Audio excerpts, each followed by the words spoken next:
Olá, sejam bem-vindas a essa aula gravada. Eu sou Ana Elise Valls, sou professora de História da Arte, doutoranda em Artes Visuais e tenho desenvolvido um pouco na minha tese isso que eu tenho chamado de criação permanente do eu e também permeio isso na metodologia das aulas, desses encontros com essas artistas mulheres contemporâneas maravilhosas.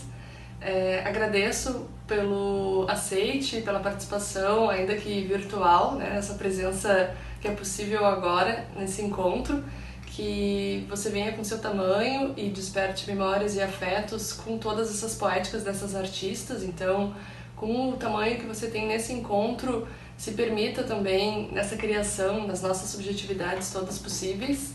E é um vídeo experimental, ele é caseiro, então é isso. Espero que vocês possam curtir essa aventura. Obrigada. Bom, sejam todas bem-vindas a essa aula da Kik Smith, que chama Confabular. É um pouco do meu convite para essa noite hoje, ou para esse dia, ou para essa manhã, dependendo de cada uma tá. Eu fiz um recorte, uma seleção que eu acho que foi de como eu consegui desenhar, alinhar, construir um trabalho, um corpo de um trabalho que eu acho que é bem sensível, delicado e não é nada óbvio. Eu queria falar um pouco isso assim, nesse início que eu tive e tenho ainda uma dificuldade para sacar. Eu acho o trabalho da Kik um tanto quanto profundo, cheio de camadas. Assim, eu tava bem tipo, tá, qual é que é desse trabalho dessa mulher? Como é que eu posso desenhar as coisas, né? Pôr numa narrativa e aí a gente vai ter alguns momentos dessa fabulação, assim, desse corpo, desses elementos, do universo, um pouco a minha interpretação de alguns autores e referências que eu também tentei me aproximar para criar essa linha, assim, esse fio que a gente vai pegando meio que nessa rede, malha aí, a confabular. Sejam todas bem-vindas. Essa é a nossa artista, ela nasceu na Alemanha, ela nasceu no seio de uma família artística já. A mãe dela, a Jane, era uma cantora de ópera. O pai dela, o Tony, também era um artista bem conhecido por esculturas bem monumentais. E quando ela tinha 1 ano de idade, então eles migram, saem da Alemanha e se mudam para New Jersey, onde ela passa o resto da infância dela. Aqui começa a fazer sucesso já na década de 60, quando um curador, para quem fez a aula da Guerrilla Girls vai lembrar, o Caneston McShine, inclui ela. Ele é um curador super importante, é um curador caribenho de Trinidad e Tobago, negro, talvez o mais famoso estadunidense, do cenário estadunidense.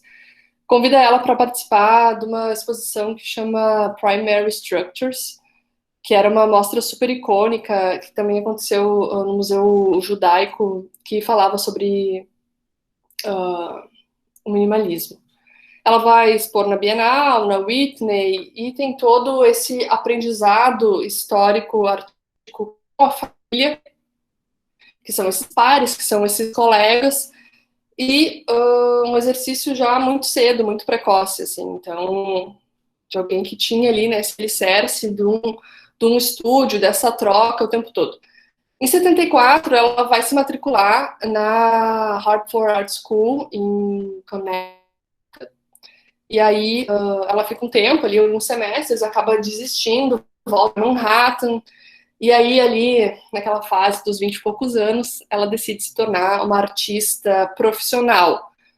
Alguma coisa que não era encarada, assim, tipo, de um exercer profissional, porque ela já vinha desse lugar onde, tipo, a arte é um modo de ser, de existir, ela já estava o tempo todo às voltas com isso, assim, isso é muito forte. Ela vai estar tão nesse meio que ela se junta numa colaboração artística que vai chamar Collab, que é esses projetos colaborativos, que inclusive tem a Jenny Roser, aquela artista que também trabalha com bastante textão e tal, e estavam fazendo todos esses movimentos, momentos de contato visual, assim. Ela vai fazer vários bicos, sim, trabalhou com diferentes empregos, ela vai trabalhar como assistente de eletricista, vai trabalhar uma parte meio de assistência médica técnica, e essas coisas também vão aparecer um pouco no trabalho dela. Ela tem duas irmãs gêmeas, uma que nasceu em 55, a Seton, e a outra, a Beatriz, que também escolhe essa carreira artística. A primeira mais voltada para fotografia e a segunda mais ligada à performance e atriz, como a mãe delas, né? E na década de 80, a Beatriz, uma das gêmeas, morre de complicações devido à doença, né, a AIDS. Isso também vai reverberar no trabalho dela. Então, um pouco dessas de vida também está numa série de obras. Ela vai trabalhar e viver de uma forma um tanto quanto modesta também. Primeiro trabalhando com peças em escala pequena, mais ligadas ao que o ambiente comporta, assim, né? Coisas que cabem num apartamento que ela tem no East Village e coisas maiores que ela vai fazer também, vai produzir dentro da universidade. Ela é professora em Columbia e na New York University. Bom, até pouco tempo atrás, né, a Kiki tá viva, ela não tinha estúdio, ela trabalhava basicamente na mesa da cozinha dela, nos lembrando, assim, desses espaços, né, da mulher, do doméstico, essas coisas que se acumulam, que se interferem, que se mesclam e que também dá para produzir nos formatos que a gente tem. E agora ela tem quase que um palácio, então, uma cidade perto de Nova York, que é meio que um armazém, assim, de tijolos. Agora ela está num espaço enorme, marido, que é apicultor, produzindo bastante coisa aí. Bom, a gente vai ver a carreira de uma artista que se descreve nesse arco, assim, que era um pouco dessa imagem também desse postcard da arte de divulgação, que tem a ver com uma constelação. E essa eu acho que é a nossa palavra nerval, assim, de tudo que a gente vai estar às voltas, dessas conexões todas que são possíveis, desses desenhos que uma constelação forma, dos contornos das criaturas, de vida e morte, de natureza, de mito. Estou eu aqui fazendo uma cartografia, uma constelação já. De tradição, de percepção feminina, das vísceras, do que é interno, das entranhas, até algo que convive no externo, no ambiente natural, que é mais harmônico, mais mitológico, mais folclórico. É um pouco dessa ligação, assim. Então, desse fragmento do pequeno, do miúdo, até se compartilhar alguma coisa, né, que se estende para uma outra amplitude, assim. Tá ela aqui no seu ambiente, como a gente também deve estar, num corpo relaxado, descansando nesse sofá, nos encarando, nos convidando aí a pensar um pouco em todas as influências que passaram por ela. Ela frequentou escola católica, tinha esses pais, então, como eu falei, né, que não viam a arte como uma profissão. Ela queria ser freira quando ela era pequena, inclusive. Teve outras profissões, ela também foi cozinheira, já falei, né, que técnica de emergência, médica, foi assistente de alguns artistas, tinha várias pessoas famosas que conviviam dentro da casa dela, e que aprende também, assim, com esses acréscimos da vida e também com as perdas, inclusive quando o pai dela morre na década de 80, que a arte dela talvez ganha um outro tom, outros temas, a coisa mais sóbria, mais séria, a gente também vai ver isso.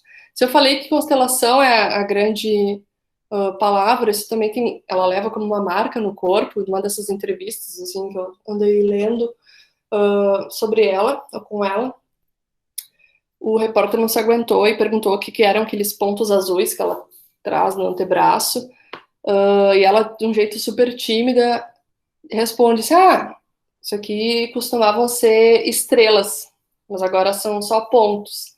Então tem essas pontas, estrelas, assim, espaçadas, né, de uma forma bem uniforme, tanto aqui na parte de trás do braço como nas pernas, que ela traz como uma referência também da deusa egípcia do céu, a deusa Nut, que tinha o seu corpo, então, que se estendia pela terra e era coberto por essas estrelas, né? Essa lenda que a Nut se alimentava do sol todas as noites e saía do sistema digestivo dele pela manhã. E aí, já queria plasmar, assim, eu ando pensando muito nessas que um antes, o antes é o depois e o fim é o começo, então ficar às voltas com a constelação, a ideia da estrela, né, que é um troço que, tipo, já morreu há 1 milhão de anos, é uma bola de fogo, Hakuna Matata, a gente, né, lembra dessas histórias, e que ficam aqui ainda, né, iluminando, então já lançar um pouco dessa ideia da constelação. E pensar um pouco, né, nessa luz, ela falando, isso em março do ano passado, também numa entrevista que ela dá, que ela diz: eletricidade é como um pulso. Nossos corpos são sistemas elétricos. Tudo está indo de forma positiva, negativa, negativa. Isso lhe dá a chance de mudar a sua vida, não é um contínuo. Vou de novo ficar afirmando algumas coisas que talvez já fiquem meio batidas, talvez cansativas, mas sei lá, às vezes a gente tem que ficar um pouco no óbvio, até que o óbvio não é óbvio. Fico pensando nesse movimento de né, positivo, negativo, negativo, positivo, nesses pulsos, e ela fala, a vida não é um contínuo. Então, os benditos dos entres, né? Esse é o meu ponto, assim, essas possibilidades que moram nessas conjugações, nessas permissões entre uma coisa e outra, assim, esse tipo de ritmo, de forma, e é quando ela fala, isso dá a chance de mudar a nossa vida. Então, essas mudanças que podem ser operadas nessas alternâncias, é um pouco por aí, assim. Então, a gente vai ver uma diversidade absurda que tem a prática da Kick-Smith, tem uma grande variedade de meios que ela explora, né? Bronze, vidro, gesso, porcelana, tapeçaria, papel, cera. Uma artista que também encontra inspiração nas memórias da infância, em leituras de contos de fada, dos irmãos Grimm, do Perrault, da modelagem do próprio pai, né, do Tony, escultor, de uma obra que é muito marcada, vou colocar entre aspas, assim, mas tem um fascínio do corpo humano, que então a gente vai ver, primeiro ela representa em partes individuais, separadas, da pele, muito parecendo como uma fronteira, de novo, né, essa coisa do entre, assim, do interior e o exterior, essa membrana, fronteira frágil do corpo e do mundo. E aí, a década de 80, ela descobrindo novas maneiras, um tanto quanto originais também, de explorar as ideias de papéis sociais, papéis culturais, papéis políticos das mulheres na sociedade. E uma terceira parte que eu acho que dá conta de um trabalho que assume uma forma mais narrativa. Do ponto de vista feminista,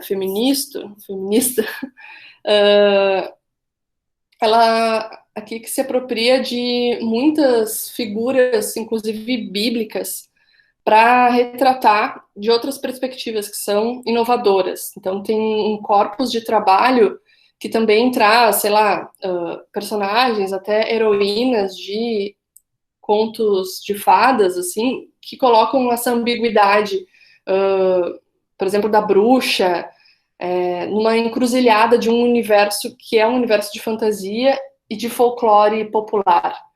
A partir dos anos 2000, então, ela vai se tornar progressivamente mais interessada nos grandes mitos da criação, da cosmogonia, e aí esse é o novo capítulo, o nosso capítulo final, dessa prática aí, desse corpo todo de trabalho. Trago ela nos mirar, uma foto da década de 80 para 90, assim, no final, e ela mais atual. Esse corpo cheio também, né, de marcas, de expressões, desse olhar, assim, que carrega um monte de histórias e que nos mira para nos acompanhar. Assim, essa é ela pequenininha.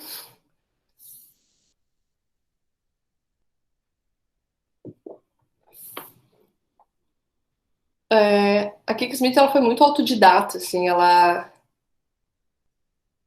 não termina esses vários cursos, esses vários ofícios que ela teve, né? Inclusive de estudante lá, enquanto ela tentou um semestre na escola de artes na década de 70, e traz isso para a arte dela, né? Tipo, quando ela faz esse técnico de enfermagem médica junto com a irmã dela, Beatriz, ela vai, não, de novo, não terminar, tem essa coisa do descontínuo no trabalho dela. Ela não termina a formação, mas pega todo esse conhecimento para, por exemplo, esculturas e gravuras em cera. Então, esses diferentes contatos com esses mundos e áreas que ela tem acabam, de alguma forma, também se plasmando no que ela confabula com o mundo, né, numa série de trabalhos. Então, eu coloquei aqui um pouco dessas ideias da década de 80, desse corpo que vai agora nos aparecer primeiro fragmentado, do corpo humano, da pele, dos órgãos separados, dessas partes individuais, fracionadas. A década de 90, então, eu queria apresentar, ainda vão ter um pouco desses trabalhos mais em pedaços, mas tentar figurar a totalidade. E os anos 2000, então, o corpo nesse sistema cósmico, os mitos da criação, cosmogonia, diferentes espécies, animais, em harmonia com a natureza. Tem um trabalho que ela faz que é extremamente delicado, extremamente meticuloso. Isso aparece de uma forma bem evidente nessa prática dela, que começa cedo, assim. Ela teve uma individual que eu tentei encontrar foto, mas é muito difícil. Em 1982, ela faz uma exposição que se chama Life Wants to Live. A vida quer viver. É uma galeria que chama The Kitchen, a cozinha, um espaço meio autônomo, independente, assim. E ela faz um trabalho bem revolucionário, uma peça bem multimídia, que ela também faz com um artista, um amigo, que é o David. O sobrenome é um problema de falar, já, não sei, acho que é russo, mas é tipo Vonarovsk, uma coisa assim. Que aí ela pega e pinta, então, manchetes de tabloides, que eram bem sinistras, assim, sobre mulheres que tinham matado seus agressores em atos de autodefesa, né? E faz uma instalação que também envolve gravações e imagens de tomografias computadorizadas, raio-x, exames de estetoscópio, e apresenta um pouco desse trabalho sobre violência doméstica, sobre resiliência diante da violência, um trabalho que até é estranho no sentido de ser presciente, assim, tem uma coisa quase intuitiva, né, de quem está prenunciando ali alguns outros tipos de violências, de perdas, de mortes, inclusive com a crise da AIDS, tem uma completa ausência de empatia, de assistência do governo federal nos Estados Unidos, né, ela vai perder a irmã em 88, e o amigo, esse, o David, que também estava produzindo com ela, em 92. Então, esse mundo que afeta Nova York, Estados Unidos, o dela também, né, próprio, que também vão estar aparecendo nesse trabalho. Peraí que eu tive que aceitar uma pessoa aqui. Se a gente está falando de constelação, tem uma dessas entrevistas, matérias que eu vi com ela, que dizia que ela também é uma estrela. Tem esse trabalho, né, que é feito com Francis Alice, que convida ela para ser carregada pelas ruas de Nova York, assim, nesse palanquinho aí, idealizando uma procissão, né, quando o MoMA de Manhattan vai um tempo para o Queens, no início dos anos 2000, e aí ela topa fazer essa experiência, assim, e ela inclusive declara um pouco que essa era meio que a verdadeira natureza dela, assim, de estar nesse papel de coletivo com as pessoas, mundana, e é o papel que também ela vai exercer, né, enquanto professora dessa influência artística ligada ao mundo real, tanto em Colômbia quanto na New York, e ministrando cursos de gravura, assim, e ela vai dizer também nessas outras entrevistas que é um milagre ensinar.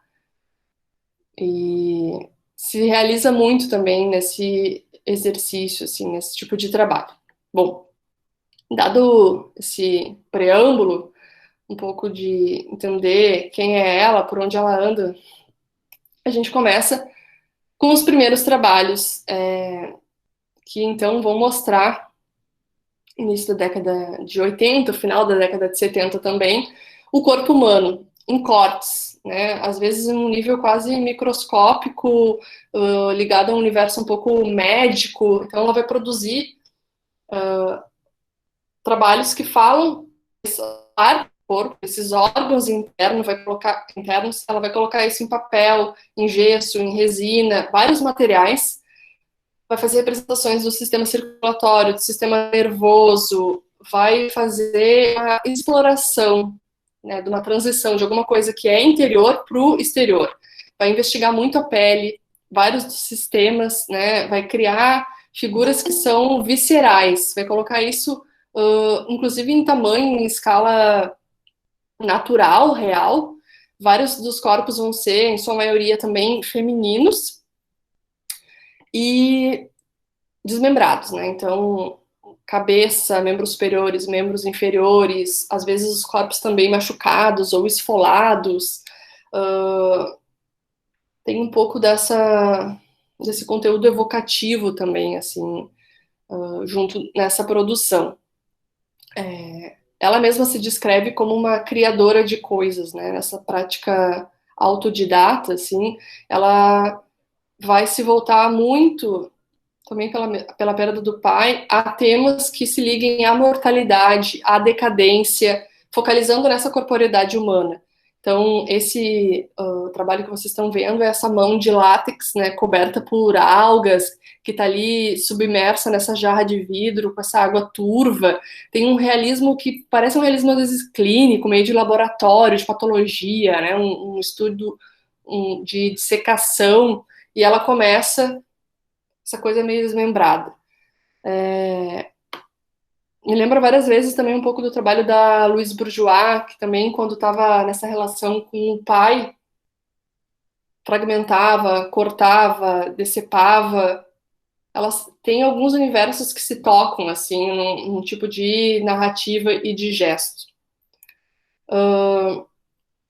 Isso é feito quando o pai dela morre. Então, papel, tecido, cerâmica, toda essa exploração da fragilidade, da mortalidade, esses estudos desses órgãos, dessas partes, vão aparecer também nessas serigrafias, em monotipias, né, nesse trabalho que fala posse são 9/10 da lei. Então, tem um interesse de conhecimento prático desse corpo, assim.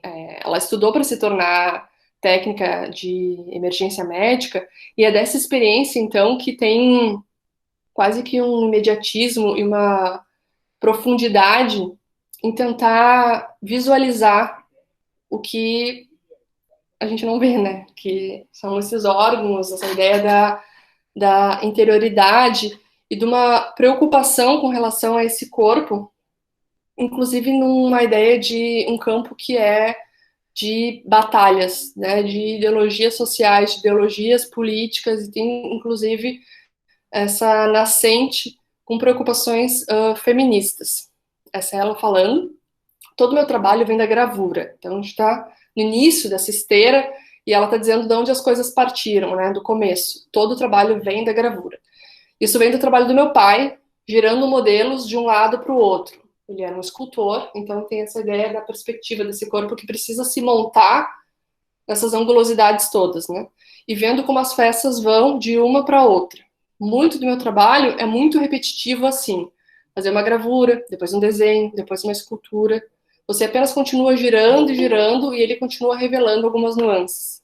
Ela também fala, numa dessas outras entrevistas, que ela tem uma mesa de trabalho e ela vai fazendo tudo ao mesmo tempo. Então, sei lá, tem um pedaço de uma gravura que não está completa, um outro desenho que também está sendo construído, um outro gesso que está ali junto em processo, e ela fica se mesclando e botando esse corpo em movimento, em contato com essas diferentes peças, e vai meio que construindo e costurando as coisas juntas. Então ela não se dedica muito, vou fazer agora esse busto de papel machê e ficar nele até acabar e partir para um outro trabalho.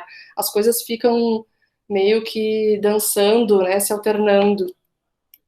E ela vai mostrando também, talvez um pouco nisso, nesse outro trabalho, né, Como Eu Sei Que Eu Tô Aqui, de 85, que são 4 partes dessas tiras horizontais, assim, cada uma com 5 metros, é um trabalho bem grande, que também está representando esses órgãos internos ali, incluindo o coração, pulmão, órgãos reprodutivos, tanto masculinos quanto femininos, e estão misturados nessas linhas gravadas aí. Uma família de figuras que aparecem agora em papel, né, do torso, desses membros, desses órgãos, e ela, de uma forma distinta, às vezes um pouco crua, às vezes até um pouco perturbadora, às vezes um pouco frágil, dessas diferentes instâncias todas, vai começar a afirmar um pouco desse interior e desse exterior. Às vezes, claro, com uma aproximação, como eu já disse, um pouco clínica e às vezes um pouco metafórica. Então as coisas se misturam, a gente começa a olhar e parece que esse desenho vai começando a trazer mais imagens e as coisas começam a poder se ligar, né? A Kikas meio que abraçando essa experiência, ela vai dizer, de estar aqui nessa vida, nessa pele, nesse corpo, que é o dela e cada uma de nós, né? Na sua existência corpórea, dizendo, né? Tudo que é da vida acontece entre a língua e o ânus. E o que é todos esses movimentos e pulsões que a gente tem de uma extremidade à outra. É uma obra que se completa ou se relaciona muito com os sentidos. Então, vão trazer vários rostos, várias mãos, às vezes com algumas menções a autorretratos dela, se reconhecendo assim minimamente também em algum tipo de forma, sei lá, pode ser de uma romã, ou num cabelo, ou numa boca, ou num pé. Existe uma narrativa e uma extensão desse corpo no corpo do trabalho dela, que às vezes é um tanto quanto refinado, sutil também.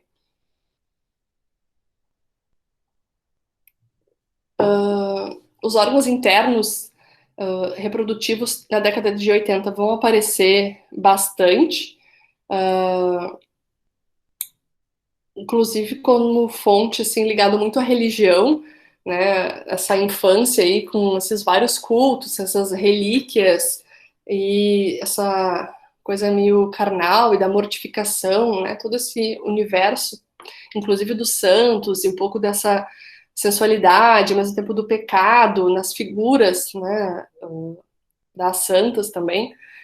Jesus mostrando as feridas, os sussurros que existem, dessas narrativas todas, tudo isso meio que é do imaginário dela, e ela também vai colocando um pouco isso agora de uma forma ainda parece que crua, desfragmentada, aleatória, que não faz tanto sentido, mas parece que essas coisas existiam agora separadas como um monte de peças de quebra-cabeça misturado, e que aí, sei lá, é um pouco dessa ideia, assim, de ir amarrando e entendendo, tipo, não sei, pode ser uma piraminha, mas é um jeito que eu consegui sacar um pouco como é que acontece esse tratamento inicial, que parece, de novo, uma coisa super clínica, essa palavra, né? Por exemplo, olhem aquele estômago de vidro ali, de 85, o outro sem título, né? Que é coração, e o outro second choice, segunda escolha, que é aquela tigela que tem, parece um monte de órgãos rejeitados, né? Tipo, os miúdos, sei lá, tipo, pulmões, fígado, coração, baço. Então, um interesse, de alguma forma, que está falando de alguma coisa que é cíclica, me parece, sabe? Também desses trabalhos que ela vai ter que vão estar muito relacionados e dedicados aos fluidos corporais, que era um assunto particularmente também pungente durante a crise, né, da AIDS, década de 80, pelo mundo todo, e bem forte nos Estados Unidos. Então, essas esculturas, esses trabalhos que são, de novo, pequenos, formatos, escalas, dimensões pequenas, lidam com tabus que são enormes. Decadência, intimidade, mortalidade, dor física, DSTs. Então, essa escolha do corpo humano, dos temas, dos interesses que ela está evocando, é alguma coisa tipo, tá, todos nós partilhamos disso, todos nós, né, somos compostos desses órgãos que estão aí. Tipo, a gente não pensa todos os dias, não acorda dizendo, nossa, tem um baço, mas ele tá lá, né? Então, dessa universalidade dessas experiências, ela acaba colocando de uma forma escultórica, né, de nos lembrar dessa parte humana nesses diferentes materiais, que podem ser uma porcelana, que pode ser um cristal, e também pensar um pouco, né, nessas escolhas, nessas feituras, e o que, que isso também pode nos contar um pouco, nos fazer refletir. Em 86, ela vai criar duas peças que também se enquadram um pouco nesse espectro mais sério, talvez seja essa palavra, e na época, né, num contexto tanto quanto chocante, assim, da epidemia do HIV e também da AIDS, né, que estava assolando o mundo, ela faz esse trabalho, Game Time, e um outro que não tem título, esse aqui, que vai consistir, então, nesses 12 litros de sangue humanos que estavam empilhados numa prateleira com essa legenda. Então, existem aproximadamente 12 litros de sangue no corpo humano.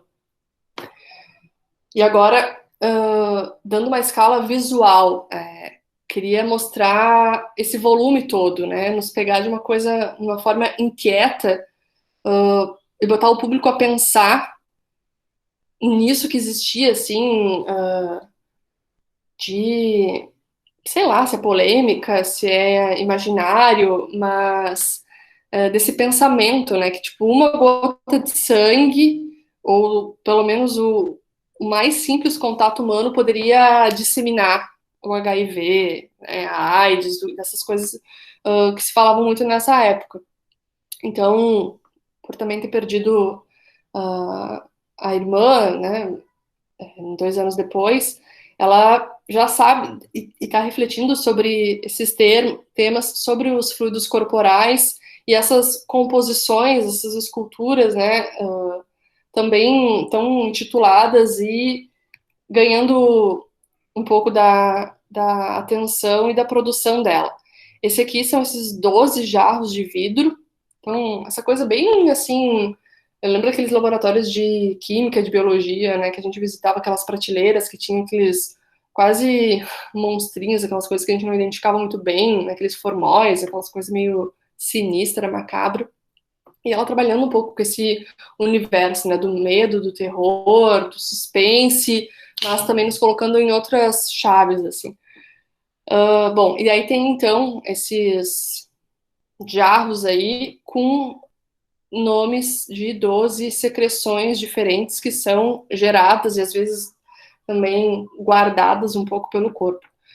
E aí estavam gravados aí numa escrita gótica, né? Então, ela fala muito da anatomia, fala sobre essas separações, né, em partes individuais desse todo.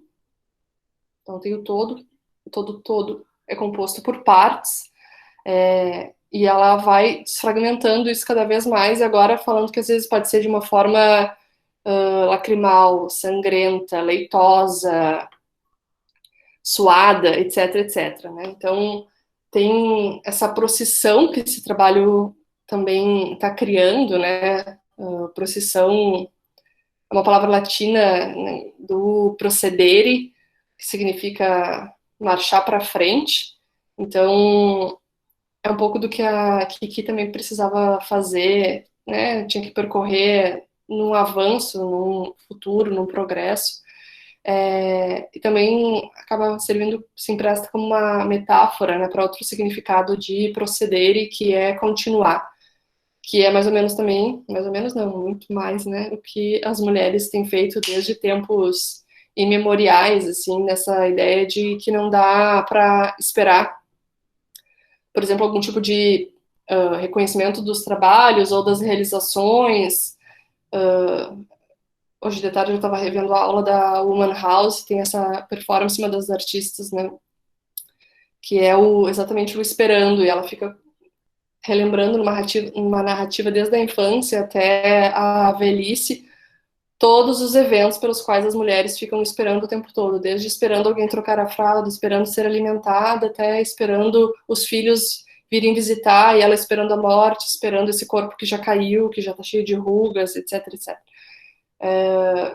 E ela também coloca um pouco essa narrativa que vai avançando, assim, nessa ideia de continuar, de prosseguir. Então, aqui tem sêmen, muco, vômito, bile, lágrimas, leite, saliva, urina, suor, pus, acho que diarreia também, alguma coisa assim. Então, tem todas essas sugestões desses fluidos que a gente encontra uma quantidade, pensa na lágrima, por exemplo, né, ou até no próprio suor, dependendo, sei lá, bem mínima, e que ela junta, né, coloca também esse tamanho, que pode ser até um pouco perturbador aí, para lembrar da nossa própria natureza, desses volumes todos. Esse é um outro trabalho que ela faz, né, fundido em bronze, que é um útero, e ele tem essa articulação como uma dobradiça, né, então parece uma granada, assim, uma bombinha, com essas duas hastezinhas ali, e quando é aberto revela esse vazio, né, que também tem toda uma metáfora com relação ao corpo das mulheres. Ela vai fazer isso com vários e vários membros, esse é o costelas, né, pensando nessa caixa torácica aqui, e ela faz como também me lembra um pouco dessas marionetes, assim, isso que pode ficar suspenso na parede, que é extremamente frágil, então lembrando também dessa fragilidade, da transitoriedade, das contingências, da própria passagem do tempo, tem uma representação que eu acho que pertence ou evoca um pouco desse tipo de tema, né, com essa exibição também. Esses outros trabalhos que ela também, esse, né, que chama Gêmeos Idênticos, agora a gente já chegando mais perto da década de 90, de novo, como podem ser esses trabalhos que a gente pode manipular, meio de fantoches, meio de criação, e ela também ainda falando dessas desarticulações todas, né? Tem leituras e leituras aí que também vai mostrando e vocês possam fazendo registros aí, colocando suas perspectivas, um pouco isso também é a ideia. Nesse período também, durante a própria década de 90, ela vai tocar em temas que têm a ver com direitos humanos, direitos sociais e, mais que tudo, né, direitos da mulher, ao aborto, aos problemas reprodutivos. Então, existe um corpo de investigação sobre a reprodução incorporada, né, na mulher, na experiência da gravidez, do parto, da enfermagem, da maternagem. Então, podem ter personificações que são literais, ou às vezes num outro tipo de narrativa ou evocação, né? Por exemplo, quando ela faz essa escultura com um bebê pendurado ali em suspensão entre as pernas da mãe, né? Como tivesse ligado esse cordão umbilical. Então, tem uma visualização desse corpo humano que, de novo, né, a gente caminha entre essas figuras escultóricas e fica um tanto quanto quer, assim, essa condição humana que ela está colocando ali, que é extremamente poderosa e é extremamente vulnerável. Então, essa interdependência também que existe, né, numa imagem de separação, uma imagem de parentesco. De novo, a ideia do contínuo, do qual ela fala, a ideia da regeneração, do continuar, de começar e terminar, de seguir adiante. Então, repetidamente, mas ainda diferentes meios, diferentes linguagens, ela está falando sobre esse corpo, que às vezes pode ser de um local, né, de um lugar uma redoma extremamente privada, subjetiva, íntima, com as suas experiências, mas que também é, invariavelmente, um objeto de olhar público e é um campo também de batalha, de decisões coletivas, de relações de controle sobre o corpo, e essas coisas também são travadas nesse mesmo lugar, né? Se atravessam, se permeiam, se ligam. Isso também, esse tipo de papéis, e agora a sua forma mais literal, com esse material que é extremamente delicado, que muitas vezes é orientado para o universo da mulher, o universo feminino, é colocado várias vezes na extremidade inferior dos materiais da arte, né? Então, desse papel que rasga, que amassa, que tem esses riscos todos de deterioração comparado com outras substâncias, e que a Smith vai apontar como também um material super forte, um material maleável, um material de arquivo, que é muito similar nessas características, nesses vínculos à pele humana, também ao mesmo tempo extremamente frágil, né? Tipo, é permeável à luz, a uma lâmina qualquer, enfim. E ela fala dessa própria resistência que também a gente encontra nisso, que é o nosso limite com o resto todo do mundo, né? Que nos põe em contato, pode nos pôr em defesa. Então, ela trazendo um pouco e apoiando as impressões dela nesses desenhos e nessas esculturas que ela também está fazendo, às vezes, em escala que são reais, né? Um para um. Esse é um outro trabalho que vai envolver aí a moldagem de centenas de espermatozoides.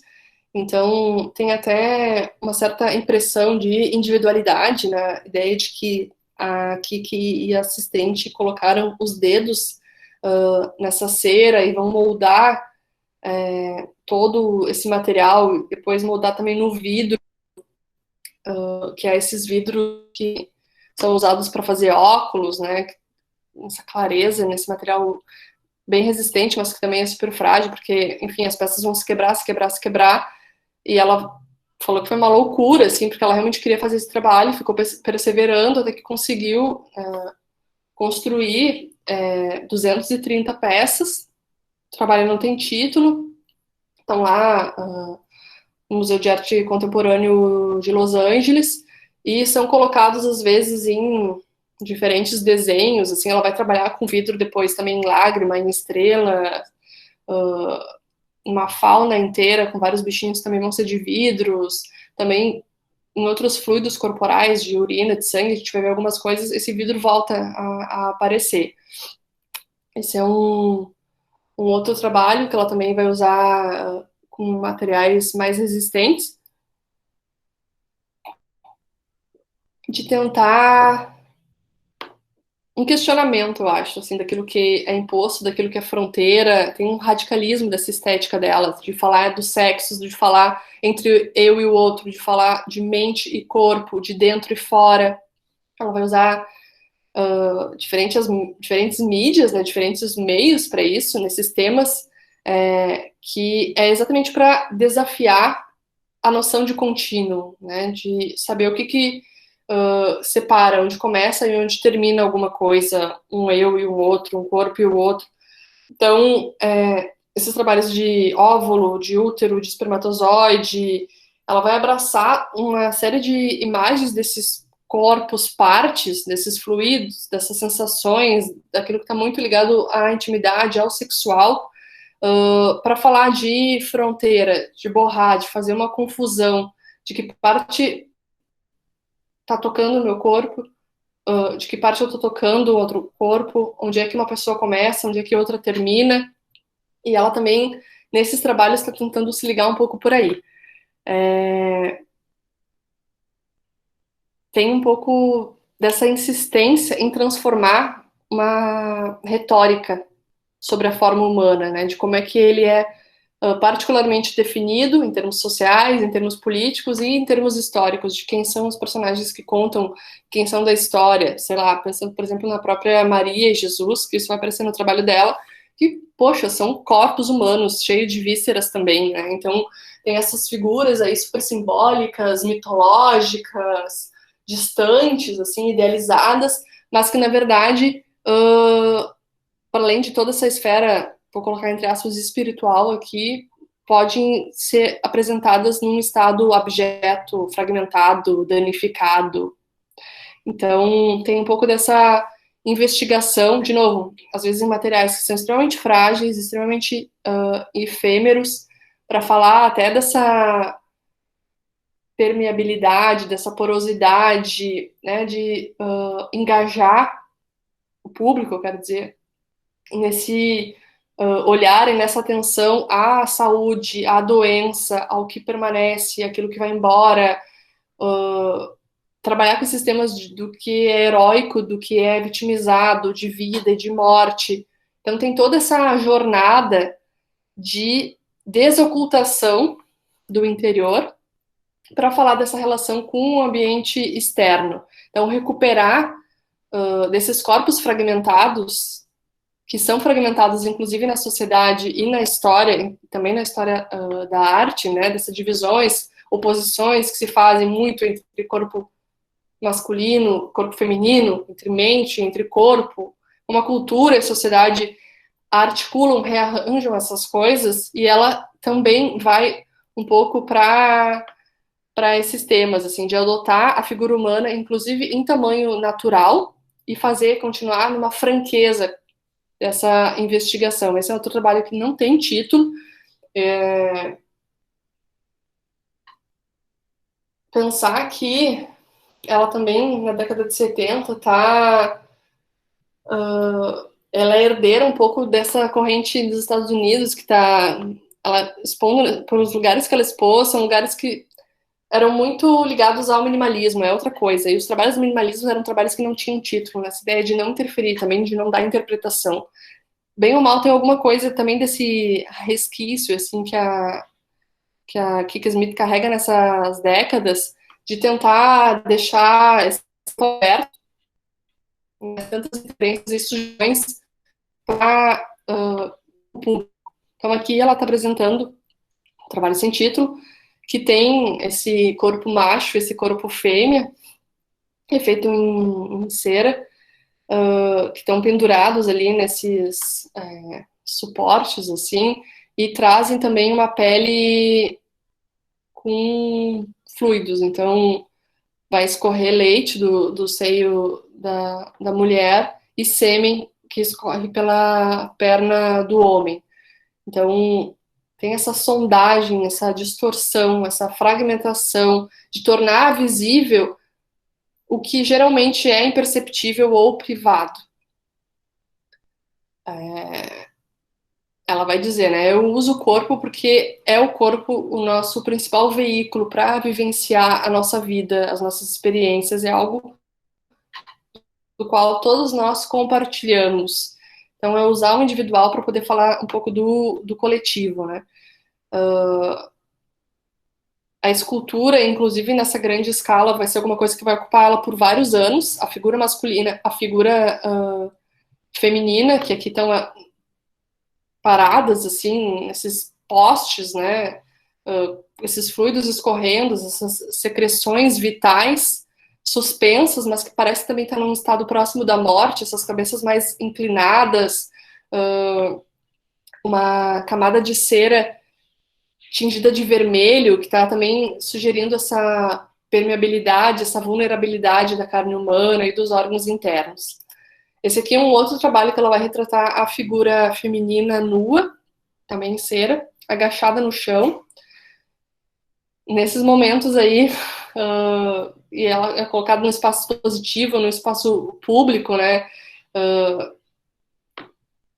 É um trabalho que chama corpo de urina, né? Um corpo urinando e que deixa para trás, então, essas linhas em formas de contas amarelas aí, dessas miçangas, né? Então, a Kik Smith também tirando proveito desses materiais, dessas técnicas que são marginalizadas, né, na arte, que são tidas como formas mais humildes ou formas mais femininas. Então, guardanapo, miçanga, cerâmica, o gesso, estão associadas, né, dentro da noção do campo das belas artes, a algo um pouco mais precário ou inferior.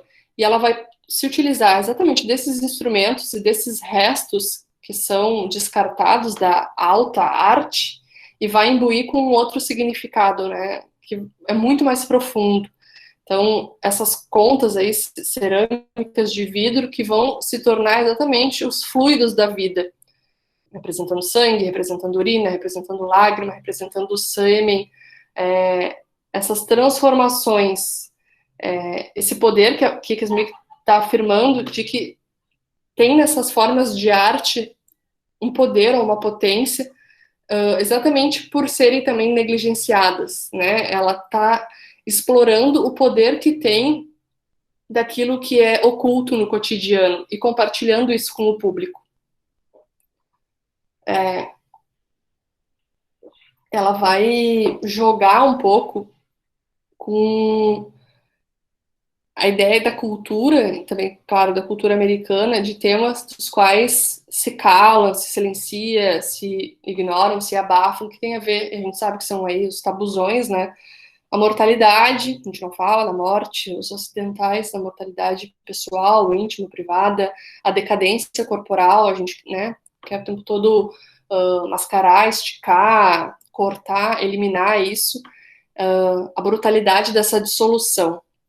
Então tem esse trabalho com essas correntes ali de miçangas, né, que estão organizadas às vezes nesses padrões meio de ondas para ser um trabalho que ao mesmo tempo ele pode representar alguma coisa de repulsivo, mas que tem uma outra carga de beleza, né? Uma mulher que pode ser uma figura universal ou individual, não sei, mas que também evoca esses sentimentos de ela tá agachada, né, com a cabeça entre as pernas, assim, como quem não quer se mostrar, tem um constrangimento dessa escultura que está exposta, né, a gente se colocando quase como uma observadora voyeurística, assistindo ao que está acontecendo que não deveria estar ali, né. Tem várias outras dessas figuras dessas mulheres que também se agacham no chão, ou que se dobram na parede, que se encolhem, que se escondem, que se dobram em si mesmas, né? Então, esse é um trabalho que tem um rosto que é para ser inspirado, né, numa Afrodite clássica, dessa figura idealizada, desse mármore grego, etc, etc, mas que aparece aqui com feridas, com marcas de garra, que estão cavadas nas costas dela. Então, um pouco dessa violência que também esse corpo carrega e expõe. Então, figuras que estão desconfortáveis, às vezes descontornadas também, desafiando algum tipo de representação humana, algum tipo de tratamento desse corpo, que, de novo, trava batalhas, sejam elas biológicas, genéticas, sociais, políticas, etc, etc. Então, esses corpos de cera, né, privilegiando muito a maleabilidade também, a Kika Smith nesse trabalho, na textura, na cor, né, que lembra carne, às vezes com essa quase sujeira junto, né? Ela trabalha com molde de modelo vivo e aí reproduz, por exemplo, aqui nessa pose fetal, nesse trabalho que a gente enxerga de um ângulo de frente e depois quando contorna, enxerga essa coluna que está exposta, né? Então, de novo, quase como esse emblema envolvendo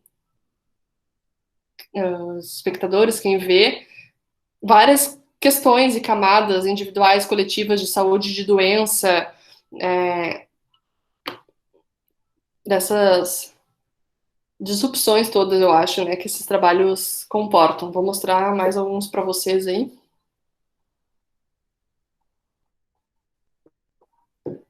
Esse é a cauda, né, o rabo.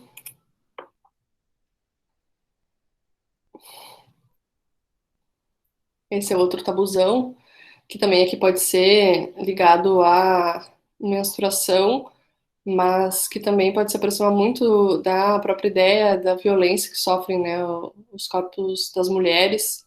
Então, essas coisas que ficam um pouco difusas, assim, não tá muito claro. E eu acho que a Kikas me joga um pouco com isso, dessa ideia do visceral, das entranhas, do que a gente carrega dentro e tá oculto, que a gente partilha, na verdade, com o outro e às vezes detém. E aí acho, eu não sei, eu gosto muito, eu acho que é um dos meus trabalhos favoritos, assim, dela. É um trabalho que não tem título.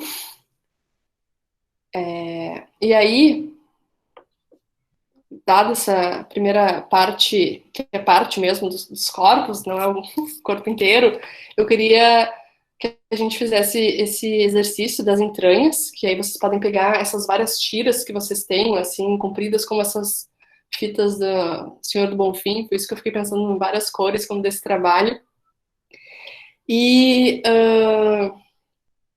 fiquei pensando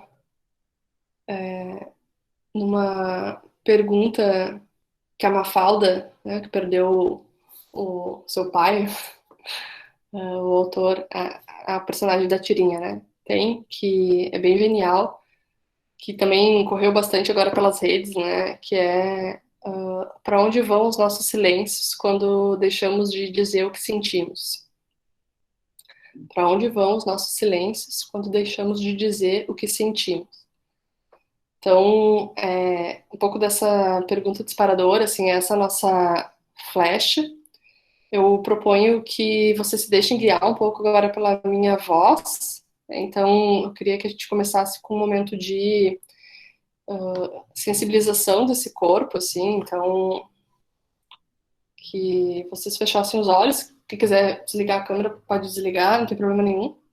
E a gente vai partir para um escaneamento do nosso corpo. E, assim, isso é muito legal, porque o corpo, a gente, né, ele vem, ele diz, ele recebe, que vocês, se quiserem fazer isso com as mãos, assim, mas ir acompanhando e onde ele para, onde ele está estagnado, onde ele trava, o que, que tem ali que está silenciado, que está travado, demorar a atenção um pouco nesse escaneamento e em alguma parte desse corpo que pedir. Então, pensar um pouco agora nessas partes. Vocês podem respirar no tempo e, pouco a pouco, parte a parte, escaneando essa energia, deixar esse corpo contar, desilenciar, né, dar voz, mexer, de repente tocar, palpar, e aprofundando nesse pedaço lá nas entranhas e ficar ali.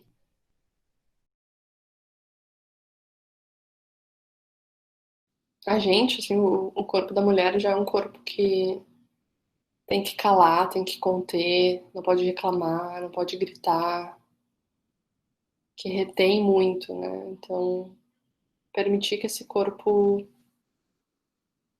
transborde, desague, pulse, lateje, se aqueça, dá voz para isso. Aí eu queria que vocês, depois desse escaneamento, dessa conversa, dessa troca com essa parte, pegasse essas tiras de papel. Então, vocês podem, quantas vocês quiserem, e vocês podem escrever sobre essas sensações, ou sobre o que essa parte não quer mais calar. E vocês podem, como dessa imagem desse corpo que jorra para fora, assim, aquilo que é visceral, aquilo que está nas entranhas, né, que está encolhido lá dentro, no âmago da medula, no tutano, deixar vir para fora, assim, externalizar, dar outro corpo, como a Kik faz nesse início do trabalho dela. Então vocês podem ir registrando nessas tirinhas, fazendo essa cartografia visceral de desenho, de palavras, frases, o que vocês quiserem, quantas quiserem usar, e aí vocês podem colocar nessa outra folha que vocês também têm aí, da cor que for. Quem quiser fazer um desenho, um autorretrato, ou simplesmente escrever eu, ou escrever o seu próprio nome, Annelise. E aí vocês podem ir colando essas tiras, entranhas, vísceras de si dessa parte com qual vocês dialogaram, estão aí escaneando, tá?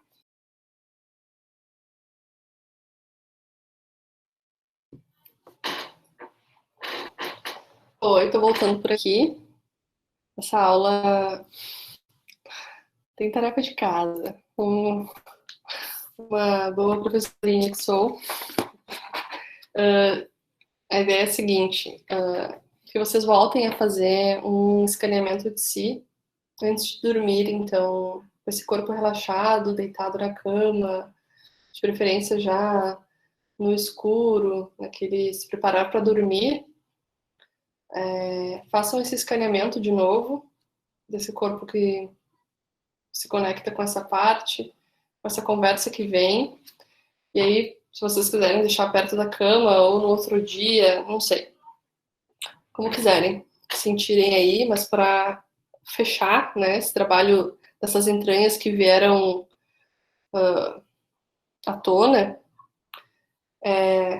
de novo nesse escaneamento, nessa conversa, não que tenha sido uma batalha, uma briga, mas dessa voz que veio, né, dessa conversa com essa parte de si, disso que vocês colocaram nessa folha, dessas tiras, que vocês possam guardar de novo, recolher, trazer para o interior, para esse corpo, né,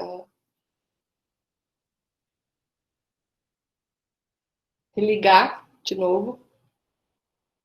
E aí, essa ideia. Então, esse trabalho dessas tiras que vocês deram os verbos, as palavras, vocês possam fechar, guardar, realojar em si. Redispor, reacomodar. Sobre isso. Tá bom? Esse corpo começa a ficar maior, né? Então, ainda falando de nascimento, ainda falando de morte, tem uma pele que vem, às vezes, esfolada. Esse sistema muscular que fica aparente, né? Dessa pele que está removida. Então, tem esse esfolamento desses corpos, por exemplo, nesse trabalho, né? Uma grande esfola de Márcias, que foi uma punição executada porque Márcias desafiou os deuses e perdeu. Então, uma espécie de punição final, que teve toda a sua pele arrancada. Esse trabalho que chama Sueño, né, sonho em espanhol, desse corpo também que está um pouco quase em posição fetal, né, desses braços meio desamparados, com essa cabeça meio adormecida, meio pendida, meio sonhando. Então, esse sistema muscular que está todo exposto ali, toda essa camada de proteção que foi retirada, né, do que protege os sentidos, do que protegem os órgãos sensoriais, do corpo que está cru, nessa posição fetal, então dessa vulnerabilidade, quase como um bebê, também como um cadáver, com toda essa sensação da fragilidade que esse trabalho apresenta. Esse é outro trabalho que chama Virgem Maria, também talvez seja um dos mais famosos da Kiki. Peraí que minha gata tá querendo uma tirinha pra brincar. Que também foge dessa representação, vou colocar entre aspas aqui, estereotipada da Virgem Maria. Então, de novo, nessa combinação de cera de abelha e de outros materiais, a Kiki Smith desafiando uma representação que poderia ser idealizada da Virgem, fazendo de novo essa remoção dessa pele, revelando o que? A humanidade, a carne, esse tecido conjuntivo, uma escultura que mostra para o público a Virgem Maria, que ao mesmo tempo é um ser humano real, um ser humano físico.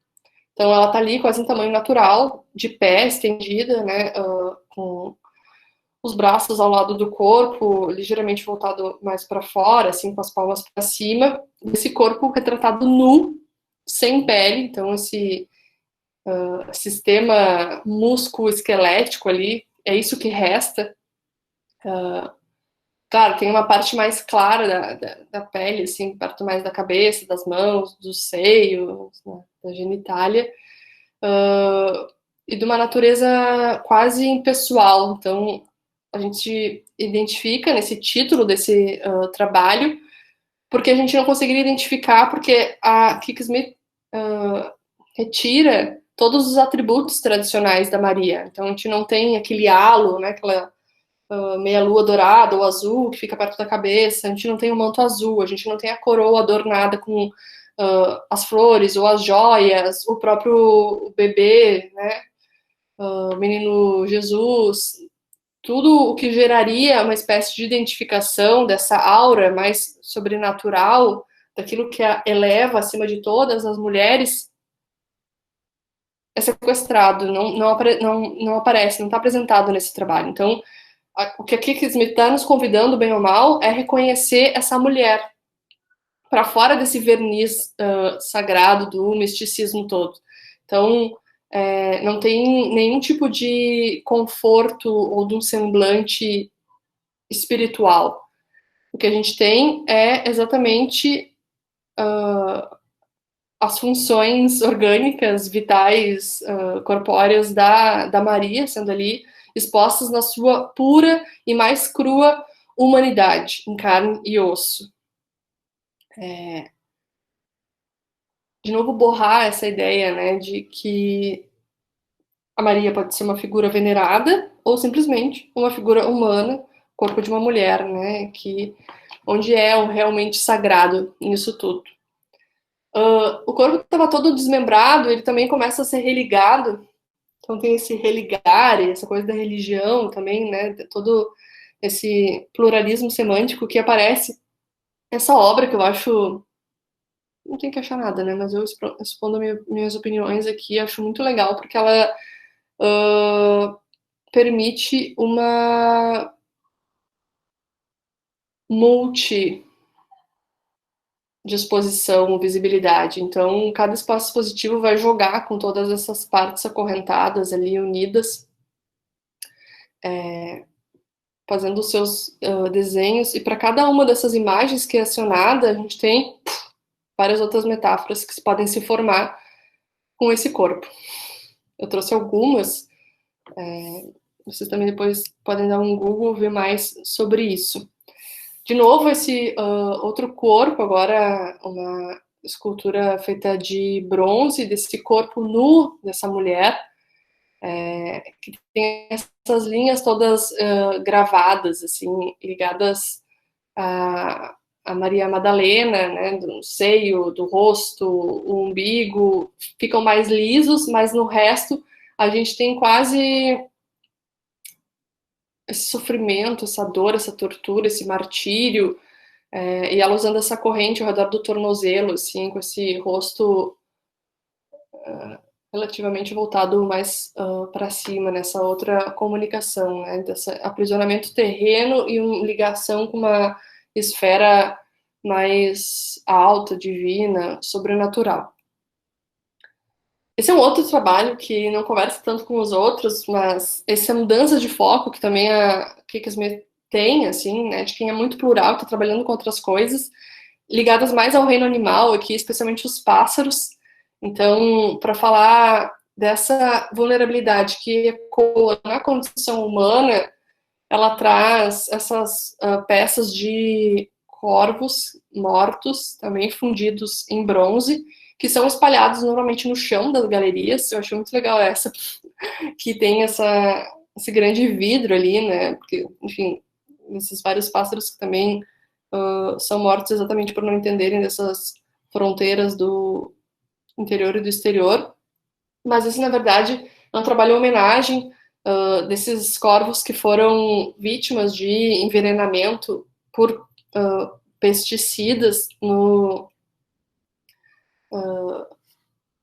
estado onde a Kik Smith morava. Então ela vai usar isso nesse trabalho, nessa instalação, assim, para falar no bem ou mal desse assassinato que acaba tendo. É um trabalho bem forte para quem diz que, tipo, entra no espaços positivos. Estava vendo umas entrevistas do público, né, que tiveram contato com esses trabalhos da Kik, falando que parece que tem um oxigênio que é esgotado na sala, assim, tipo, tem uma ideia de um perigo, de uma coisa terrível, da morte, então ela consegue acionar muito bem, sabe? Claro, de novo, né, falando dessa violação dos direitos da vida, dos direitos humanos, particularmente a gente viu com relação contra as mulheres, mas essa hierarquia também que é injusta desse sistema todo patriarcal, né, com os homens no topo e as mulheres, as crianças e o ambiente nos degraus mais baixos, ela também jogando para além do mítico e do religioso, né? Então, ela faz esse trabalho sobre a morte, ressignificando, assim, trazendo uma presença que às vezes não precisa ser necessariamente folclórica e tal, mas que ao mesmo tempo rebate nesse lugar, né? Porque os corvos eles são considerados variavelmente precursores da morte ou de uma bruxa, né? Ligados a esse ícone, esse signo, assim, a um mau presságio. Mas aqui traz para um lugar um pouco mais compassivo, tem essa empatia, né? Então tem essa sobrecarga nesse contexto, assim, tem uma interpretação um pouco mais de compaixão, assim, por esse terreno. Esse aqui é um outro trabalho que eu acho, assim, muito... Ai, nem sei qual é a palavra. Sei lá, sinistro, meio macabro. Que é uma escultura da Lilith, em bronze. E ela normalmente é situada na parede da exposição, assim, meio agachada, de cabeça para baixo, quase como uma aranha morcego, sabe? Então tem uma coisa meio perturbadora, assim, dessa figura, porque ela tá toda em bronze e ela tem uma única parte, que são os olhos azuis, que são de vidro. Enfim, né, a Lilith como essa figura do pecado original, que estava ali junto com Adão e Eva, tem toda essa ideia de confronto, da nudez, e ela é super realista, assim, parece o corpo de uma mulher real, inclusive um pouco até nessa declaração sobre a perfeição, né, sobre os padrões, o que é convencional, tararã, essa figura dessa mulher feita pelas próprias mãos de Deus, e aí não sei, essa aparência disso que é visível, de uma outra força ser reconhecida, assim. Então tem esses vários sentidos físicos e históricos também, né, incorporados aí nesse trabalho que a Kiki está fazendo e que também vai assumir para várias feministas contemporâneas uma série de leituras. Esse aqui é um outro trabalho que também lembra como se fosse uma crucificação desse corpo feminino, né, dobrado sobre si mesmo, próximo do ventre, nessa conexão com as mãos estendidas, assim, né, como crucificadas, essa imagem quase crística, e que também não revela essa identidade, né, dessa massa de cabelos, desse volume que cai e tapa todo esse corpo, desse ventre.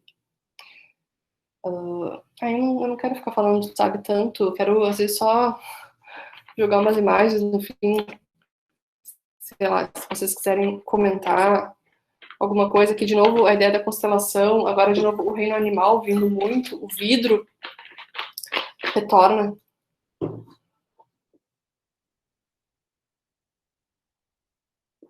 E a ideia desse manto azul, essa cor começa a vir muito forte em vários dos trabalhos dela.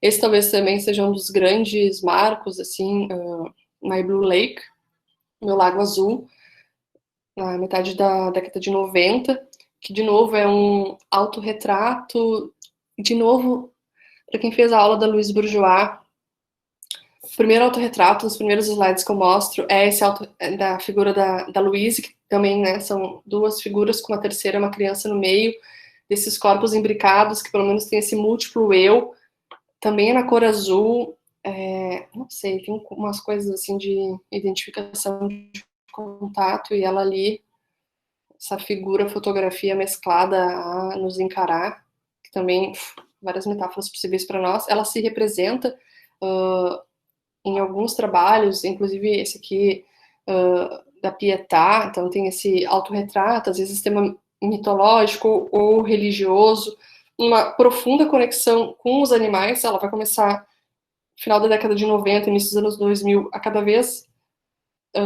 se afiançar mais a esse universo, a esses elementos.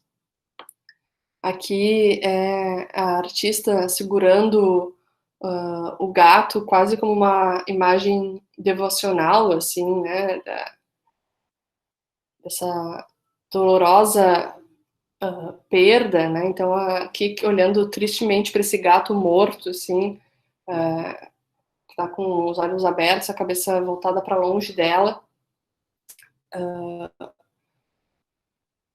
e ela se representando também como essa piedade, de novo falando da dor, da vulnerabilidade, lembrando a escultura, claro, né, do Michelangelo, quando a Maria sofre com a morte de Cristo e segura ele no colo dela e tal. Ela vai seguir com essas imagens religiosas, míticas, a cor do azul também, e ela faz essa série dos blueprints no final da década de 90, trabalhando muito, experimentando o processo de água-tinta, e ela faz a Virgem com pomba, e aí ela, inclusive, vai fazer uma série de procedimentos para proteger essa placa ali que está criando esse halo em torno da Virgem e do Espírito Santo, né, da pomba, trazendo de novo essa arte mariana, assim, né, de Maria, da Virgem, contemporânea.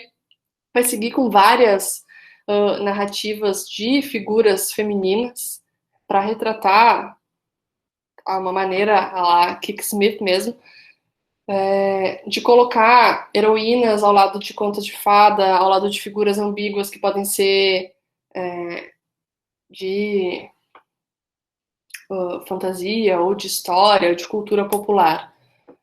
E essa a garota lobo. E o lobo vai ser também uma figura muito inspiradora, né? Claro, ligada a esse universo infantil, das histórias. Então, essa poça de lágrimas, tanto a 1 quanto a 2, é inspirada no Alice do País das Maravilhas, do Lewis Carroll, né? E ela vai ter acesso a essas imagens desses manuscritos originais do Carroll para fazer essas ilustrações também. Então, né, Alice encolhe, fica bem pequenininha, do tamanho de um camundongo, e cai numa poça de lágrimas enormes, né, que ela mesma tinha chorado um pouco antes, quando ela estava crescendo até o teto, tinha ficado enorme.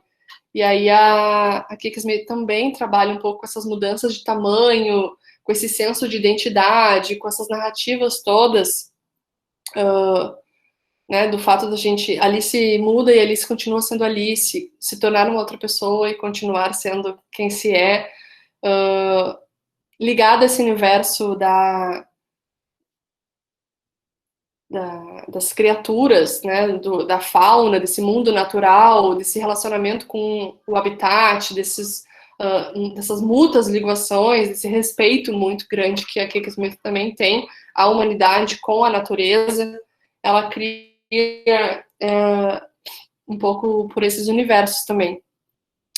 Nos contos de fadas, então, tudo que tem esses tramas de violência ou de transformação, com essa super sensibilidade bem elevada que ela tem, né, desses personagens que se devoram ou que transmutam, ela traz também para os trabalhos dela, por exemplo, nessas esculturas, esse trabalho que chama Arrebatamento, aqui estamos entrando nos anos 2000, mas como são os elementos que me interessam, então agora a cronologia fica meio, às vezes, em zigue-zague.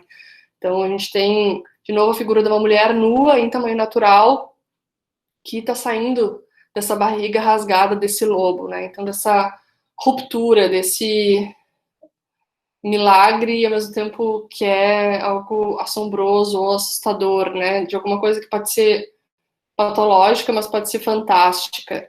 E ela continua esses ataques e essas transformações ou ligações entre dois reinos que são distintos, mas que conversam bastante.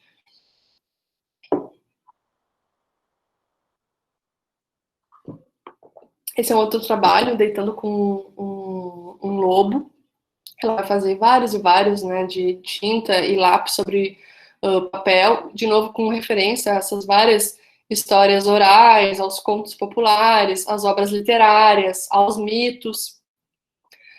E essa figura que ela não identifica com nenhuma específica, mas é uma mulher deitada, nua, com um lobo, que pode ser identificada com várias, desde o Chapeuzinho Vermelho, a Santa Geneviève, que é a padroeira da França, que é associada a São Francisco de Assis, a domesticação dos lobos, ou a própria mulher loba, esse lado místico, que também pode ser predatório da feminilidade, né, dessas outros tipos de narrativas e sistemas entre a ligação do humano com o animal. Como às vezes as coisas não precisam estar numa ordem de embate, né, dessa mulher que abraça, que traz para perto, assim, quase para um aconchego, para um companheirismo, esse lobo. Ela vai fazer isso em diferentes representações nessas séries todas. Então, vai trazer para o espectador uma mulher desconhecida, que não significa que seja boa ou má, a ideia é que possa ser uma mulher comum, que não está ligada, como eu disse, a qualquer narrativa existente ou pré-concebida, mas que ela está querendo trazer, colocar em cena, diz muito mais da própria linguagem simbólica, né? De como é que a gente pode articular e querer combinar, e que história a gente também quer contar desses personagens. Claro, algumas vezes isso fica um pouco mais óbvio, né?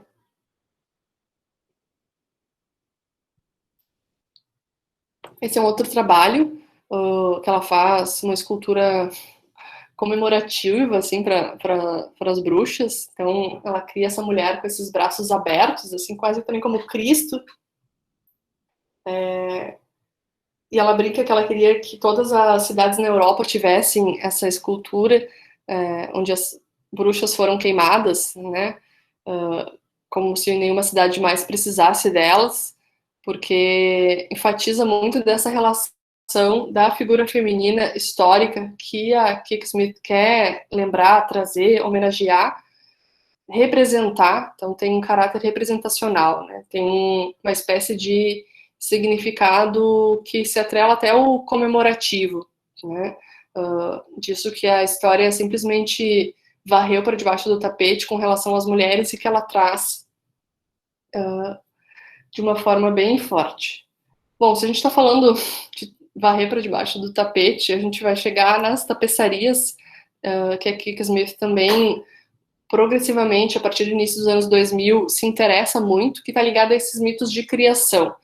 Então, era um pouco desse desenho, né? Uma ideia de um corpo fragmentado, desse corpo que é inteiro, que se liga ao histórico, ao mitológico, até chegar mais nessa ideia da cosmogonia, desse capítulo que tem a ver com essa convivência harmoniosa do humano, da figura da mulher, ou às vezes da figura masculina, com os animais, ou com os elementos naturais, que às vezes desses corpos que se fundem, que são dependentes, que têm uma semelhança, uma completude. Então, é dessa união de todos os seres vivos e do cosmos. É por aí que o trabalho dela está querendo chegar, no sistema cósmico, né? De novo, vai ter diferentes espécies, diferentes escalas, mas uma harmonia que vai unir a natureza. Ela vai, inclusive, dentro dessas narrativas mais ligado ao têxtil, se inspirar a essas tapeçarias que contam todos os eventos bíblicos, desde do Gênesis até o Apocalipse, pensar, né, todas essas os personagens, os elementos que estão ali, e vai acabar recompondo um pouco disso, dessa fusão. Esse aqui não é um do tapete, mas eu acho que é uma imagem que fala dessa mescla toda, né? De como as coisas estão no cosmos um pouco ligadas. Então, esses tapetes, eles são enormes, são trabalhos desses tecidos, né, que ela, enfim, manda produzir, é toda uma maquinaria industrial, e depois ela vai também pintando, aderindo outras camadas, se apropriando, agregando elementos. Mas eu fiquei pensando de novo nessa coisa suspensa da espiral e luz bourgeois, essa coisa, esse objeto prateado ali, de novo, né, do espiralado, que me lembra até um pouco meio Via Láctea, assim, não sei. Vou ouvir vocês, mas me chamou muito a atenção, inclusive, um trabalho que chama Spiral, trabalho de 2017, feito em alumínio, e eu resolvi colocar junto, assim, nessas conexões, coisas que eu fui percebendo, sei lá. Esse é um outro, Underground, 2012, e eu queria dar também um foco para algumas partes. A gente vê esse corpo masculino enraizado, ou sendo entrelaçado por essas raízes, né? A raiz da humanidade, ele, na parte inferior da esquerda, uma série de bichinhos, a gente vê alguns crustáceos, alguns insetos, o coelho, que também é o animal símbolo da fertilidade, da procriação, né? Um bichinho da primavera que acasala e faz uma família rapidinho.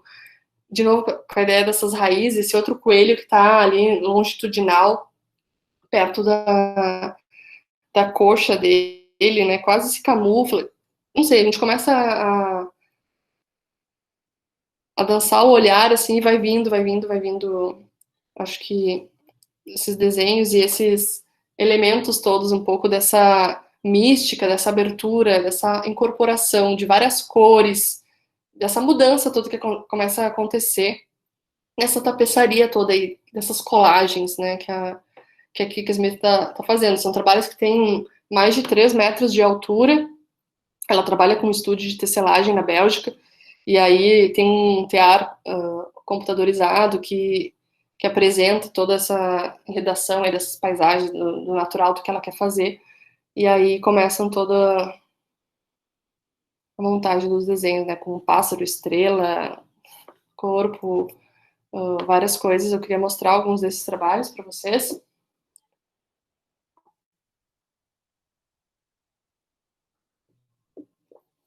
Esse é Congregação, de 2014, que tem essa mulher nua sentada no galho de uma árvore. Tem, de novo, essas redes de linhas que estão conectando ela, né, pelos olhos. Tem um veado, um morcego, esquilos. Tem, de novo, todos esses cruzamentos. Ela gosta muito de incluir cor, de às vezes colocar elementos de uma pessoalidade para ela que ela não quer exatamente revelar, e que cabe cada uma tentar ir distinguindo, às vezes alguma coisa que acolhe, algumas vezes uma coisa que assusta.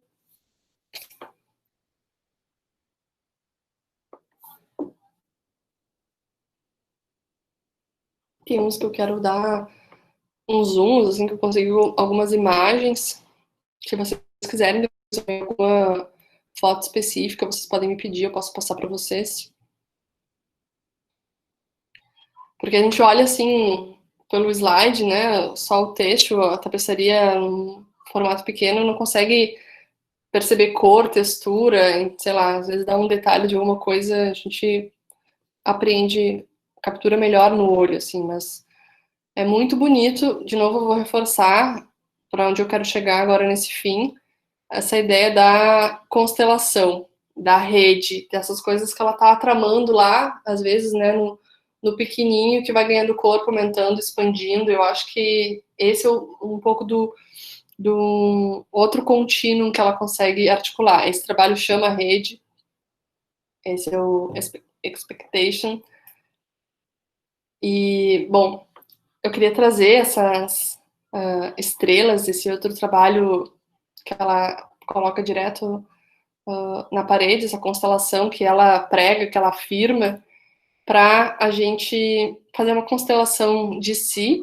E agora, então, é a ideia que vocês peguem tudo que vocês tiverem aí reunidos na cor prata. Eu fiquei pensando muito nessa coisa da estrela, assim. E esse é um exercício que também vai ser guiado por uma pergunta. E a pergunta que eu quero colocar para cada uma é o que que tá, lembra, né? Eu falei da estrela, essa coisa, essa explosão de gases que fica lá. Vocês lembram, né, do Timão conversando com o Pumba, que já não existe, estamos aqui vendo um corpo, né, que já não... E ela falando de perda e morte, ciclo de vida, etc, etc, do que está oculto, interior, exterior. A pergunta é, o que está longe, mas segue brilhando para você? Quais são essas luzes que te guiam na noite, no escuro? O que nos guia nesses nossos céus, nessas nossas constelações? Que vocês peguem esses objetos prateados, disponham nessa folha branca e vocês vão nomeando essas bolinhas, moedas, o que for, né? Nessa ideia do infinito encerrado em si também. Vocês vão dispondo, nomeando e fazendo essas constelações de si. Então, o que está fora do meu alcance, o que eu não alcanço agora, mas que segue me acompanhando, que segue brilhando, que segue guiando o meu caminho. E vocês podem ir nomeando e colocando esses objetos, né? Quais são essas estrelas que brilham no teu céu?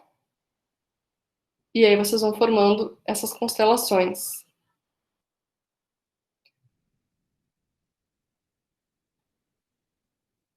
E que constelações são essas, né? Como é que a gente identifica essas constelações? O que elas simbolizam para ti? Tu pode nomear essas constelações. E às vezes num grande céu estrelado também aparece, né, por uma sorte, não tão acaso talvez, da vida, uma estrela cadente. E que desejo tu faria agora, caso uma estrela cadente também aparecesse? Vou deixar vocês compondo essas constelações de si, alguns minutos, deixando essas lusco-fuscos brilharem aí, os impulsos, os pulsos elétricos que a Kika Smith falou no início da aula, ou antes ou depois.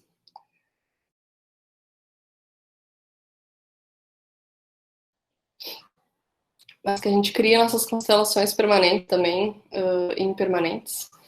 Essas estrelas, umas que apagam, outras que surgem, de outras cadentes que venham a aparecer, de outros desejos que a gente manifeste.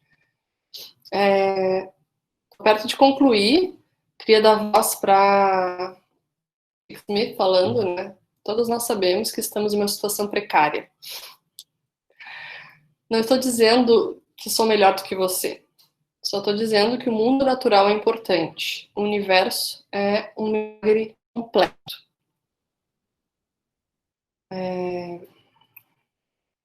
De novo,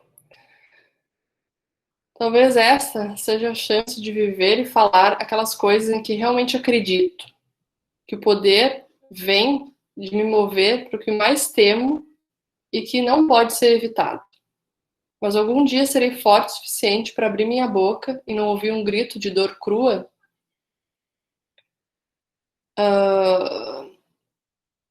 Bom, sobre esse ato de trabalhar incessantemente, de avançar para construir um macrocosmos cada vez mais expansivo, cada vez mais envolvente, que consegue abarcar tudo ao redor, às vezes na fissura, às vezes rasgando, às vezes desmoronando. É um pouco desse ato político também final aqui com a Kika Smith, que ela tem uma qualidade oracular, tem esse imaginário de transformação da fragilidade, da vulnerabilidade humana e das identidades de si, individuais e coletivas, né?